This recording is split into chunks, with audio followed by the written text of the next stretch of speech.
Si vous devenez sous-préfet, vous ne vous ennuierez jamais et vous saurez pourquoi vous vous levez le matin.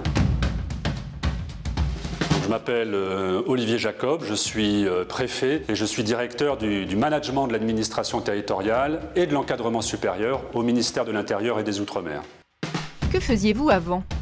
Avant ça, j'ai fait beaucoup de postes. Peut-être que les postes les plus marquants sont des postes dans des territoires à forte identité. J'ai exercé en Corse, en Polynésie française.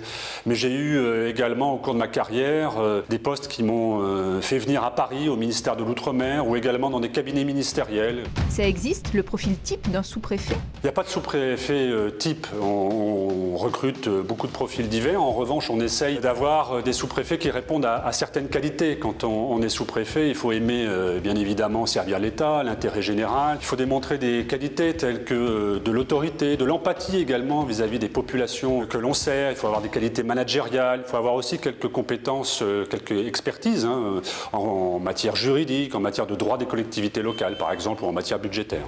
Concrètement, que fait un sous-préfet ? Sous-préfet, ça fait beaucoup de choses, parce que derrière sous-préfet, on y met diverses fonctions, directeur de cabinet de préfet, secrétaire général ou secrétaire général adjoint de préfecture, sous-préfet d'arrondissement, sous-préfet de chargé de mission. Mais fondamentalement, si on essaie de trouver un trait commun à toutes ces fonctions, c'est qu'un sous-préfet, ça représente dans les territoires, ça représente l'État et le gouvernement sous l'autorité du préfet de département ou du préfet de région. Essayez de me convaincre de devenir sous-préfet. Si vous devenez sous-préfet, vous ne vous ennuierez jamais et vous saurez pourquoi vous vous levez le matin. Le ministère de l'Intérieur, comme on le dit souvent, c'est le ministère des crises. On doit gérer de l'inattendu, on doit être au service de ses concitoyens. On est tout entier dévoué à l'intérêt général. On fait avancer des dossiers très concrets, parfois du matin pour le soir ou d'une semaine sur l'autre.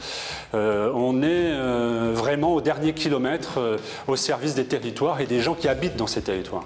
Petit retour en arrière, vous avez 30 ans et vous êtes sous-préfet. C'est quoi le poste de vos rêves ? J'avais 30 ans en l'an 2000, ça ne nous rajeunit pas, mais moi ce dont je rêvais c'était de pouvoir avoir des postes très diversifiés. Je les ai eus, j'ai exercé à la fois en France métropolitaine, en France continentale, en Corse, en Outre-mer. Je voulais également servir en territorial et en central. Et puis à un moment donné, dans le cadre du déroulement de ma carrière, je souhaitais accéder à la responsabilité éminente qui est celle de préfet et à la fin j'y suis arrivé, mon premier poste de préfet étant dans les Alpes de Haute-Provence. Donc d'une certaine manière j'ai réussi à dérouler ce à quoi j'aspirais lorsque j'avais 30 ans.